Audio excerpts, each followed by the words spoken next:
You're tuned in to More Living with Jim Brogan, broadcast live from the Brogan Financial Studios at News Talk 98.7, where old-fashioned values, expert knowledge, and genuine understanding come together to give you the retirement straight talk you deserve. Jim's a former National Advisor of the Year recipient and a financial educator, and he's here today to talk about how you can live out the best years of your life. Jim and the Brogan Financial team have been helping retirees and pre-retirees across the Southeast for over 20 years in their pursuit of financial independence. You can reach them during the week at 865-862-6800. So sit back, relax, and get ready to learn, because More Living with Jim Brogan starts now.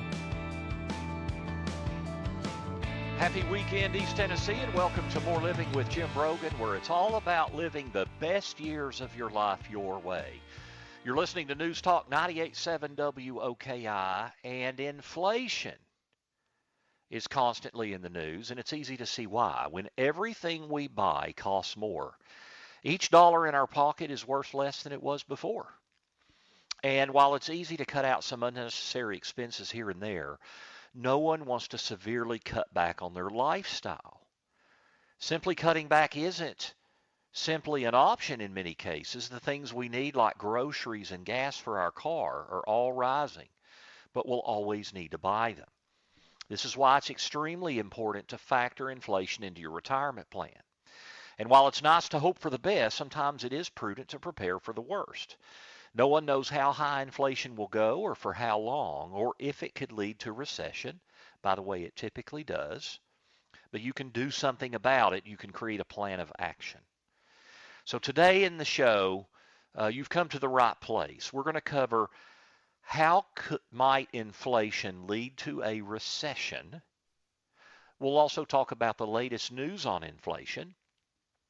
We'll then dive into how home and rental property sales are taxed. That's something that has been coming up, especially with people's primary residence more and more in our office. People asking, hey, I'm selling my house. I have a $600,000 gain. And then we'll also talk about long-term care costs and what you can do to plan for that risk. So first, will inflation lead to a recession? I think it's critical to understand how economic cycles work. You know, we all know how inflation affects us individually, especially when we see our grocery bill or fill up our cars with gas, but how does it affect the overall economy and the stock market? So rising costs due to inflation are beginning to impact profit margins, and higher prices are affecting customers. And that means that economic growth is slowing, which typically means there's a higher risk of recession. First quarter earnings reports are likely to be disappointing, with a market downtrend in S&P 500 companies' earnings revisions in recent weeks as they deal with inflation. Companies that have reported first quarter earnings are warning about inflation as price increases affect margins and consumer demand. And restaurant traffic and consumer demand has become volatile. So, you know, one of the things I talked about a few months ago, you know, the economy has been red hot. And the concern with inflation, you know, as of last year, the end of the year, inflation really didn't seem to be impacting people's desire and ability to spend money. So demand for goods and services has still been at all-time highs. And the question becomes, how persistent does inflation need to become for people to stop to reduce demand, basically?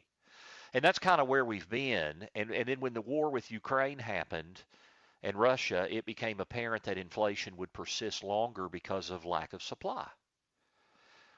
And if we think just back to our economic training, Economics 101, supply and demand, you have a huge increase in demand over the last 2 years. And then we got major supply chain issues. So reduced supply with increased demand, and that makes prices go up. And everything that's happened since the pandemic, a little over 2 years ago, has been focused on increasing demand to keep the economy going. You know, what might happen?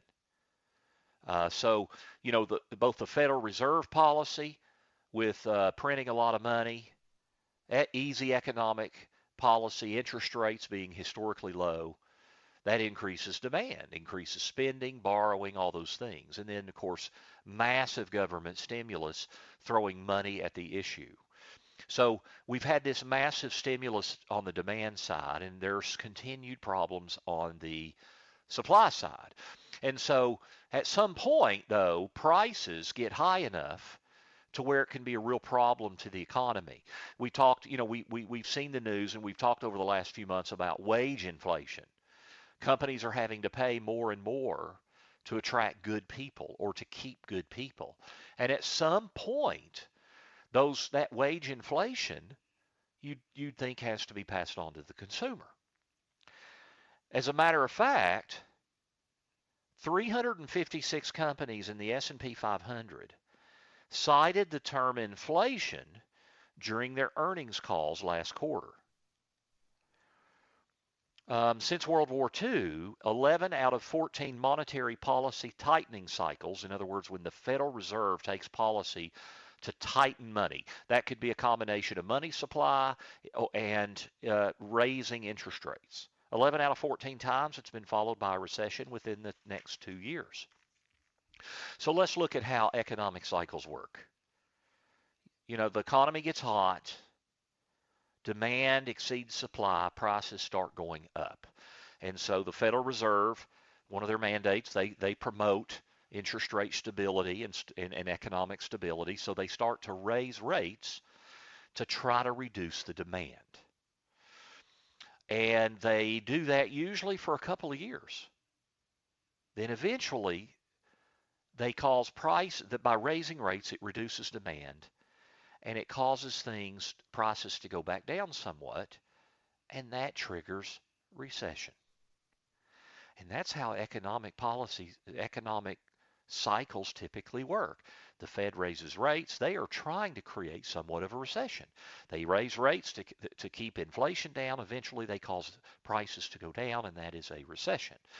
Now you hear, well, they want a soft landing, and that just means they want a mild recession rather than a deep recession.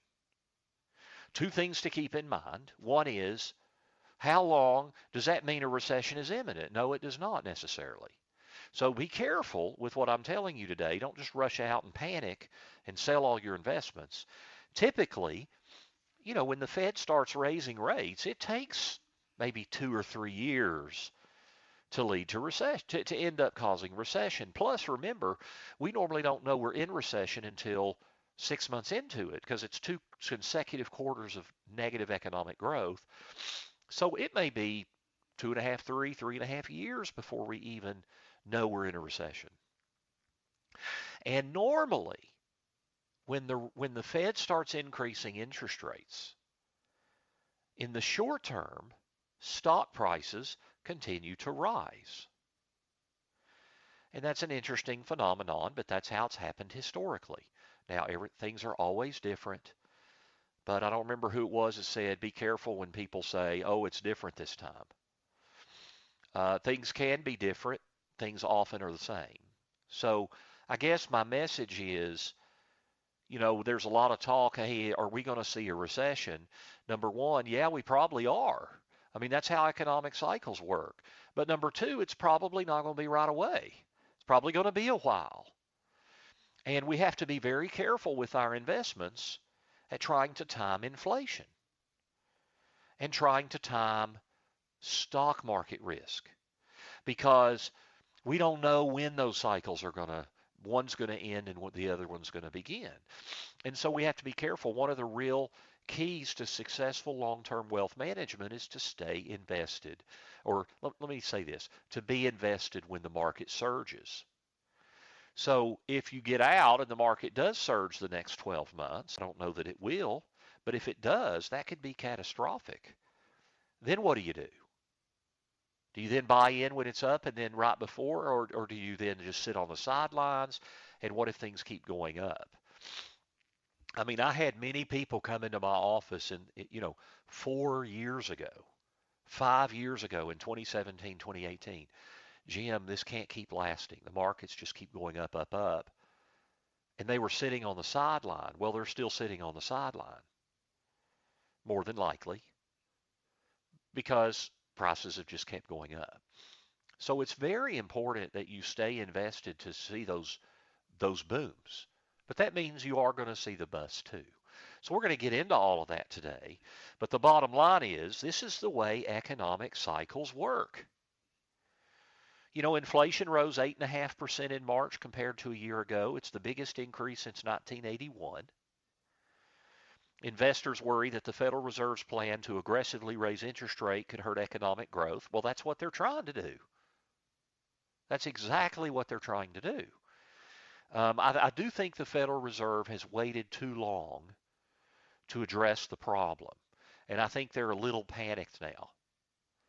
And I personally don't think they can induce a soft landing. I could be wrong. No one knows what the market's going to do. But, you know, retirement is not a good time to deal with this kind of uncertainty. And there is no simple solution. It's important to have a comprehensive plan that's flexible and tailored to your specific situation, and that you have an investment plan that mitigates the impact of short-term market volatility. That's the reality. Markets are volatile, markets are unpredictable. They go up, they go down. In the long term, people say, what's the best, how do we hedge inflation with our investments? Well, in the long term, the stock market's been the best way to hedge inflation. Now, in the next segment, I'm going to talk about other ways to invest I'm going to talk about hedges for inflation. But the bottom line is being invested for the long term with some of your money is the best way to fight inflation historically. It's just there's a lot of short-term volatility. So it becomes critically important that you have the right kind of plan. So when we come back, I'm going to talk about inflation and your money. With interest rates staying low and inflation kicking in, concerns about volatile markets, how do you handle your finances? So stay with us. This is More Living with Jim Brogan right here on News Talk 98.7 WOKI. Welcome back to News Talk 98.7's Brogan Financial Studios, where Jim Brogan is coming to you live with important news and advice to help you achieve your dream retirement. Get ready to learn and live. Here's your host, Jim Brogan. Welcome back to More Living here on News Talk 98.7 WOKI. I'm your host, Jim Brogan. We're talking about inflation and your money. We're with you every Saturday from 9 to 10 a.m., again from 3 to 4 p.m. You can also catch our show podcast on our website. Go to broganfinancial.com and click on radio. My upcoming class, Financial Survival for Retirement, I'm the instructor. It's at the University of Tennessee through their non-credit programs for adult education. It is this coming Tuesday, April 26th. It's two hour sessions, so that is the next 2 Tuesdays, the 26th and May the 3rd. You can go to financialsurvivalforretirement.com to learn more information and to download a syllabus and click to register. I'd love to see you there. You can also call the University of Tennessee's non-credit programs at 974-0150. This is for people if you're retired or getting close to retirement. It's for you. Its course fee is $59. And we will talk at length about plans to fight inflation in your retirement. Inflation has been constantly in the news. You've not likely noticed higher prices at the pump, the grocery store, your favorite restaurants, and countless other places. You know, inflation affects everyone, but it can affect retirees even more. Because in retirement, usually you're on a little bit more of a fixed income. So when you're on a fixed income, inflation can really take a toll on your purchasing power. Your salary may have increased every year, but if you're getting a pension, is your pension going up every year? And what about Social Security benefits? Social Security benefits do have cost of living adjustments, but believe it or not, people drawing since the year 2000, even with the inflation adjustments, they've lost a third of their value. Social Security in the last 22 years, the income has lost a third of its value because cost of living of things like housing, food, and prescription drugs for retirees goes up more than those cost of living adjustments. Inflation in March was 8.5%. Last month alone, U.S. gas prices rose by more than 18%. Year over year, the price of gas soared by 48%. Then there's temporary shortages of certain items. Rents are rising. Clothing prices are rising as a result of the shipping crunch that made imports more expensive, and airfares are on the rise again. And energy costs have increased 32% over the last year, while food prices have risen by 8.8%. So what about the long-term effects of inflation? I don't expect inflation to continue at these levels for long. I would not be surprised if the inflation rate's back down under 5% by the end of this year. I could be wrong, but that would not surprise me at all. If we look fundamentally at the different things that are happening, this is not like the 1970s. It's really more like the 1940s coming out of World War II. There were supply chain issues, huge demand. People came back from war. Everybody was getting back to work, but there were huge supply issues. A lot of similarities, a lot of differences, but some similarities as well. Now, the Fed's approach in 1946 was different, and in 47 and 48 than it is now. But the bottom line is, I don't think that this is a runaway inflation problem that's going to look like the 70s. It is a problem. There's no question. And it's going to last for a while, and it's going to be higher than we like. My bigger issue and concern is the long-term impact. What are things going to cost 10 years from now? Because historically, pension and Social Security income does not keep up with inflation. So how do you plan for this? How do you have a financial plan that can fight rising costs like this? So several things. One is be wary of traditional bonds. I've talked about this for a year or more, but traditional bonds, you may have heard when interest rates go up, bond values go down. That's traditional bonds. And it's kind of like, think about a fixed rate mortgage. You may say, well, why does that happen, Jim? Think about a fixed rate mortgage. If you've got a fixed rate mortgage at 3%, you're paying the bank 3% interest, and rates go to 5. Well, you're still only paying 3. The bank is kind of stuck. If they do a new mortgage to a new consumer, they can charge 5. So that makes your mortgage to the bank worthless, right? Because you're just paying 3. The challenge is in investing, bonds have been largely the best thing to hedge stock market risk in the short term, meaning when the market gets real volatile and choppy and unstable and is going down particularly, people are usually rushing to the safety of bonds, and so it helps diversify. Diversification means you've got a bunch of stuff in your portfolio that when one thing zigs, another zags. So bonds kind of help balance. Balance is a good word. But that's in the short term. The problem is in today's environment, we're probably on the front edge of an historic bear market in bonds. And it is important to minimize downturn, loss, drawdown risk. How much do you lose in a bad market? And there's different ways to do that.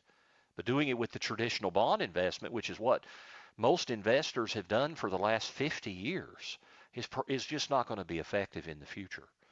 Instead, you're going to need other kinds of diversification, things like adjustable rate bonds. I'll call those non-traditional bonds. Back to my mortgage example, if I have an adjustable rate mortgage example, at 3%, and rates go to 5, now I have to pay 5. So and the bank is now charging 5. So that value of that mortgage to the bank has gone up with the increase in interest rates. There are all kinds of inflation-protected options out there. Commodities, natural resources, and energy. Those things are typically priced in dollars. And so those are good inflation hedges.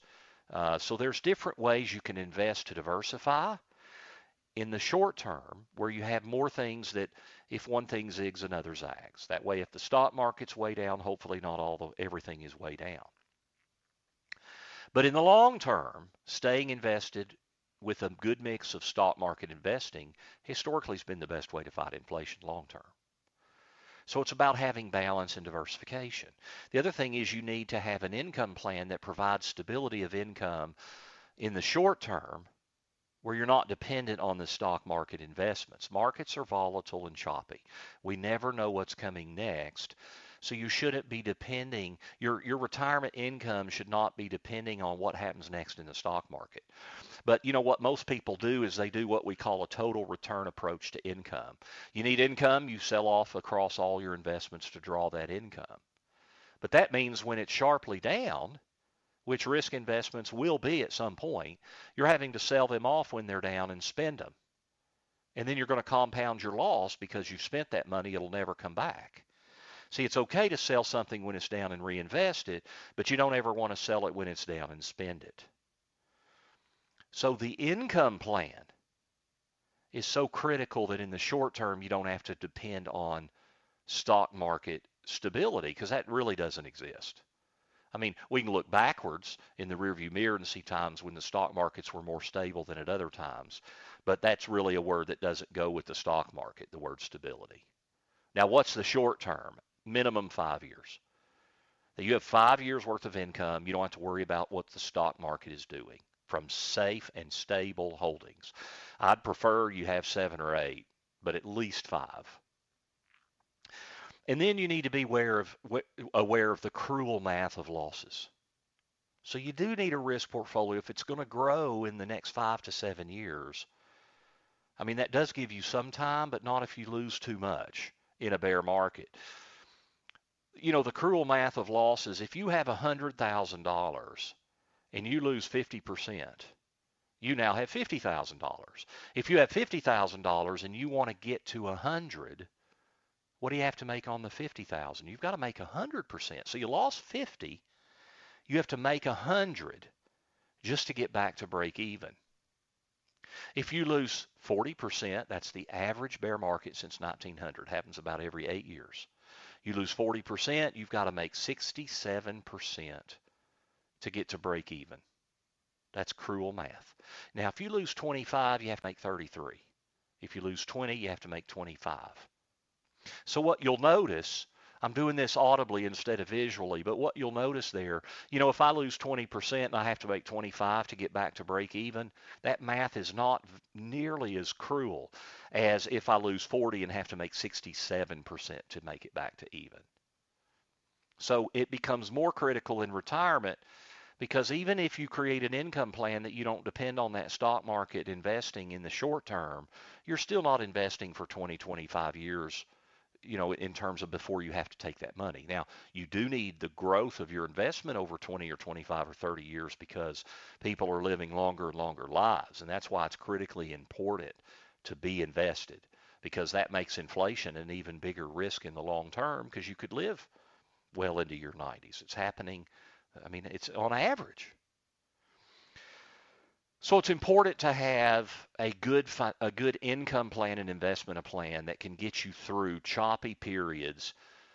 But in a low interest rate environment, you have to know what not to do, and that's to buy things like traditional bond funds, or at least very little, and be very careful about how you're investing. The final thing I want to say about the retirement plan fighting inflation is your Social Security election. How and when you choose to draw Social Security is just critically important. It is good if the higher earning spouse, if you're married, or if you were married for over 10 years and divorced, it is important for the higher earning spouse, if you can, to delay benefits somewhat, but only if you can afford it. Because if delaying that benefit means you have to gut your savings in the meantime, that's no good either. But your Social Security strategy can be a real benefit to fighting inflation long term because, you know, while you're waiting, you're getting those 8% per year increases. And that should beat inflation. But once you start drawing, cost of living increases are not, they historically have not kept up with inflation. Now, when we come back, how much will you pay in taxes on a property sale? And what about your house? We'll dive into that. That's been coming up more and more lately in our office. Stay tuned. This is More Living with Jim Brogan right here on News Talk 98.7 WOKI. Welcome back to News Talk 98.7's Brogan Financial Studios, where Jim Brogan is coming to you live with important news and advice to help you achieve your dream retirement. Get ready to learn and live. Here's your host, Jim Brogan.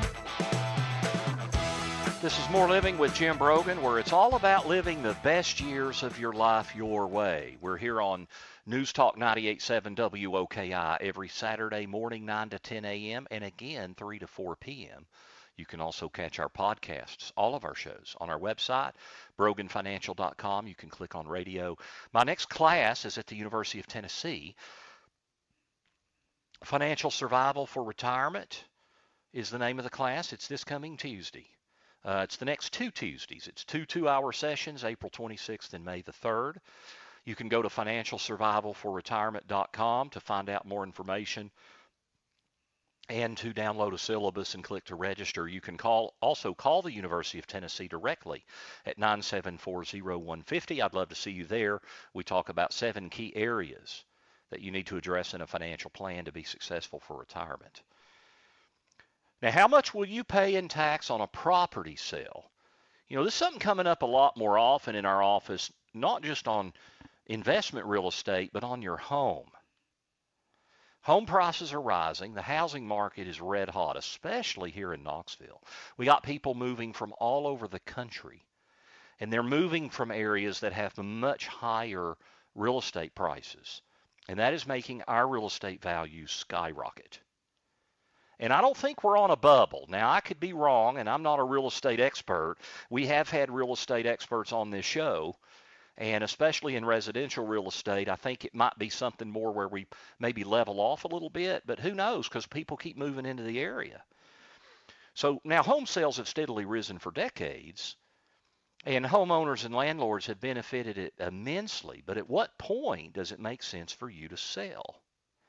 So if you're thinking about selling your house or a rental property, how would that affect your tax bill? Now let's start with primary home sales. They can be taxed differently than any other type of property. At any age, now there are rules for this, but if you sell your house and it has made money, if you're single, the first $250,000 is tax exempt in terms of the gain on the house sale if you meet the requirements. And it doubles to $500,000 for married couples. Now, what are the requirements? You have to have lived in the home for 2 out of the last 5 years. The 2 years do not have to be consecutive, but it has to be 2 of the last 5 years you've lived there. Now, when you look at the gain, what is your cost basis? The cost basis, because you pay potentially capital gains tax on whatever you sell your house for above your cost basis. Your cost basis is what you paid for the house as well as home improvements. So you need to keep those kinds of records. And then if you've been there for 2 of the last 5 years, the first $250,000 for a single filer, the first $500,000 for a joint filer is exempt from capital gains tax. Now, we're having more people come into my office recently that are selling their home and they're having more than a $500,000 gain as a married couple or $250,000 for single. And it's just something you have to deal with. There's no other way, overwhelmingly to shelter that capital gains tax on the sale of your primary residence. You cannot do what's called a 1031 exchange with your primary residence. Now, you could get real sophisticated. You could turn it into an investment property, then do a 1031 exchange. For the most part, when you sell a primary residence, you're going to pay the long-term capital gains tax if you've held it for more than a year on anything above the $250,000 or $500,000 respectively. And then you're going to be subject to anywhere from 0% up to 23.8%. Our long-term capital gains rates absolutely are one of the greatest things the IRS has given us because they're much better than ordinary income rates for the overwhelming majority of you listening today. So, it's not the worst thing in the world, but even if you're buying a new home, that doesn't mean you don't have to pay the tax. So just be aware of that. If you're downsizing, that could be a big issue. Now, what about rental properties or vacation houses that are not your primary residence? They do not qualify for that tax break of the first $250,000 or $500,000 in gains, but there are other strategies you can use in investment property to reduce that tax. If you do want to sell a rental property, you could consider a 1031 exchange. And many of you, if you're in real estate, you know what that is, but that's where you create a 1031, you sell the property, the money goes into an escrow. Okay, and it's when I say 1031, that's the section of the Internal Revenue Code, but the funds go into escrow, and then with certain guidelines, you have to then buy a new property within a certain length of time. Now, there are specific rules for how to do a 1031 exchange, so you would talk to a real estate person about that. You also have to have the right professionals in place to execute all of that, even in terms of when you list the house for sale and how you structure it. Or the rental property, excuse me, because this would not be for your primary residence. Again, you cannot do a 1031 exchange on your primary residence. But the 1031 exchange allows you to swap investment properties that are similar without paying tax on the sale. So you're selling one, the money goes into escrow. You buy the next one, you don't have to worry about long-term any capital gains. Now, the rules for what qualifies as a similar property can be complex, because when you do an exchange, it has to be a similar property. Again, that's a question for your real estate professionals. Now, what if you have a rental property and you don't want to be a landlord anymore? You may be able to set up what is called a Delaware statutory trust, which is like a 1031 exchange. It's kind of like, if I drew an analogy, it's like doing a 1031 exchange, and you're exchanging, you sell your property, and then what are you buying? You're buying into what looks like a real estate trust, a non-public REIT. Now you are a passive owner of multifamily housing in Middle Tennessee or in Atlanta or something like that, or storage units in Florida, whatever the case may be. Then you're a passive owner. Now, and then you get now then there's management fees inside those REITs. I mean, there's pros and cons to everything you do, but if you don't want to be a landlord anymore and you don't want to pay all that tax, then that is an option as well. The big thing I will say here is, don't let the taxes drive your decision. The capital gains taxes are not a horrible thing. I mean, the rates are pretty attractive right now. Those rates, when the Tax Cuts and Jobs Act expires at the end of 2025, does not have an impact on capital gains rates. They stay where they are. So until Congress, or unless Congress changes tax rates on long-term capital gains, they continue to be very attractive as compared to other types of income. That doesn't mean you shouldn't shelter it, but don't let the desire for tax savings drive the ship. If you sell a property and you deal with the capital gains tax, well, now you've got a lot of after-tax principal that can be invested to draw largely tax-free retirement income. And if taxes go up a lot in the future, there's something to be said for already having dealt with the taxes. So don't let it drive the ship. It is an important consideration, and you absolutely want to use every strategy you can, but not at the expense of your investment and retirement and income plan, of which taxes is a big part. Now, is renting better than owning in retirement? I get asked that. Most people that I talk to think that renting is a bad word. I don't think that's such a bad word. Renting is not the worst thing in the world, especially when you are in transition. That is when I'm an even bigger fan of renting. Now what does that mean, transition? Like, what if you've moved to a new area? Or what if you've had a major life change in your family? What if a spouse has passed away? Or something like that. And you're having to move properties. In those cases, when you're in a major or significant transition, I'm a big fan of renting to get your feet under you. Now, rental costs have also skyrocketed. but so have the costs of buying a new home.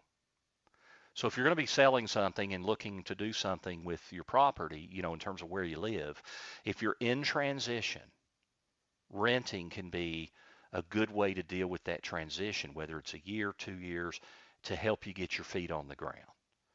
You're not tying up equity. You're not paying property taxes. There's some benefits to that. So don't just assume that you should never, ever rent. Okay? The other thing I'll mention is if you own rental properties and you're not looking to sell, I've got clients and friends and family members that have been very successful with property rentals. With the property skyrocketing as they are, how are you handling your rents? How much have you raised rent on your tenants? From what I've seen in the marketplace, it's tough to raise rents at the same rate as the increase in value in property values. In other words, if 3-4 years ago you were getting 10% gross rents off of your property, it's going to be hard to get that now. You might be getting 8% now. But are you trying to systematically increase rents to try to help you keep up with inflation? That's reasonable. Multifamily apartments are doing that. So it's reasonable to do that. Now, then you also care, many of the people I talk to care for their tenants. They want to work with them. So there's a balancing line, but you also want it to be a good investment for yourself. So just always be evaluating how you're charging rents and what that looks like in the grand scheme of things. Now, when we come back, we're going to talk about the increasing cost of long-term care and the probability of needing long-term care and what are the different ways to plan for that risk. So stay with us. You're listening to More Living with Jim Brogan right here on News Talk 98.7 WOKI. Welcome back to News Talk 98.7's Brogan Financial Studios, where Jim Brogan is coming to you live with important news and advice to help you achieve your dream retirement. Get ready to learn and live. Here's your host, Jim Brogan. This is More Living on News Talk 98.7 WOKI. Thank you for tuning in this week. Also, check out our upcoming class schedule at broganfinancial.com. Click on classes. My next class is at the University of Tennessee. That'll be it until August in terms of any classes I do in the area. So this following 2 Tuesday nights, Financial Survival for Retirement. You can also go directly to financialsurvivalforretirement.com. Also, when you go to our website, we've just got lots and lots of resources there to help you live your best life in retirement and make prudent and informed decisions that can impact the quality of your life. So check that all out. You can also sign up for our weekly e-newsletter where we just give you links to content that we're constantly creating to benefit you in life. Now, the increasing cost of long-term care, this is critically important to understand. First off, medical costs in general, healthcare, just traditional Medicare costs, they're going up at double. Cost of living adjustment for Social Security this year was 5.9%. Well, Medicare premium went up more than double that. So the average retiree at 65 years old, in terms of medical costs and Medicare premiums and supplemental premiums all in, pushing now $330,000 to $340,000. Now, that's spread over a course of 20 to 30 years. So it's not a lump sum you pay with up front. It just needs to be built into your income plan. But that's not long-term custodial care. Long-term custodial care is being able to pay, you can't live completely on your own. You need help. And Medicare does not cover that. It can potentially cover the first 100 days. There are rules for that. But then that's it. The average retired couple at age 65, first off, if you're 65 years old, you have a 70% likelihood that you're going to need help for more than 90 days to just live because you cannot live independently. That's the definition of long-term care. 70%.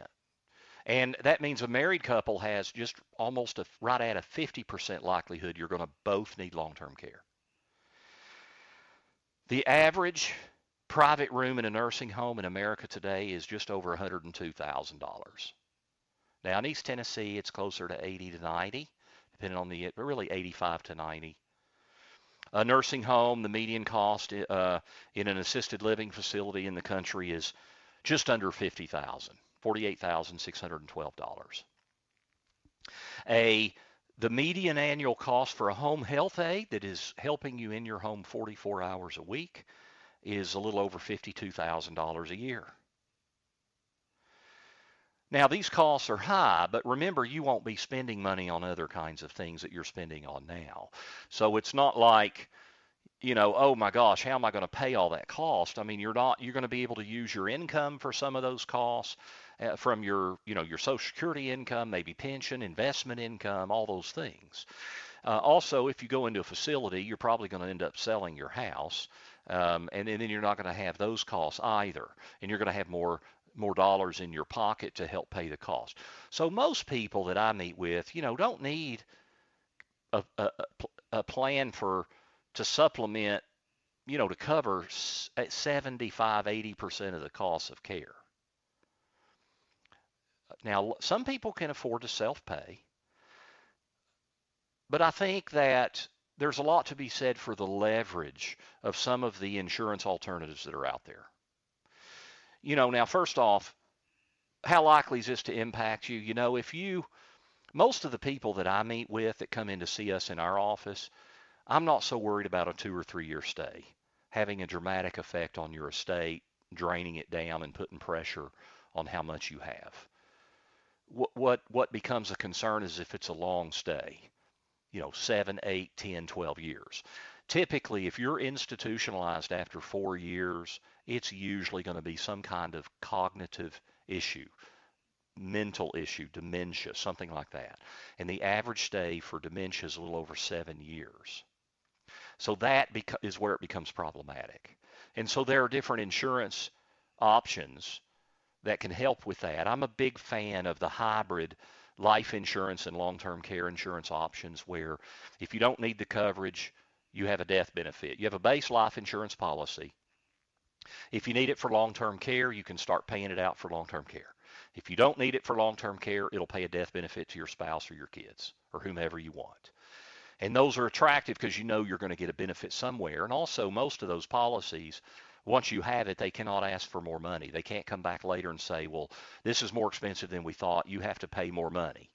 So there are a lot of great benefits to that. Now, can you afford to pay for that every year? That's part of your financial plan. One thing I get asked a lot is, Jim, should I buy it now or later in life? I will tell you, once you get into early 50s, that's the best time to be looking at long-term care risk and how you would potentially plan for that risk. So if you're past early 50s, and especially if you're in your early 60s, now is the time to create that plan. Again, that plan doesn't have to mean insurance. It could mean self-funding, or maybe you just get a little bit of insurance to cover the base foundation of care if you have a long stay, but it should be addressed now in your plan, whether it's self-pay or not. So today we've discussed a lot of financial topics. We've discussed inflation. We've discussed medical care. We've discussed property sales and how your home sales tax, because greater wealth provides for more living so you can live the best years of your life your way. Check us out, broganfinancial.com. My next class at the University of Tennessee, Financial Survival for Retirement.com. You can download a syllabus and click to register at UT. You can also call UT at 974-0150. Thank you, Chris, for engineering the show. Thank you, Jill, for producing the show. You've been listening to More Living with Jim Brogan, only on the News and Talk of East Tennessee, News Talk 98.7 WOKI. Have a very blessed weekend. The views expressed by Jim Brogan and his guests are not that of Cumulus Media. Any discussion of financial, legal, and tax planning strategies is not intended to be individualized advice and is general in nature. Always consult with your advisor for advice specific to your needs. This program's content does not represent a recommendation of any particular security, strategy, or investment by Jim Brogan or Brogan Financial Incorporated.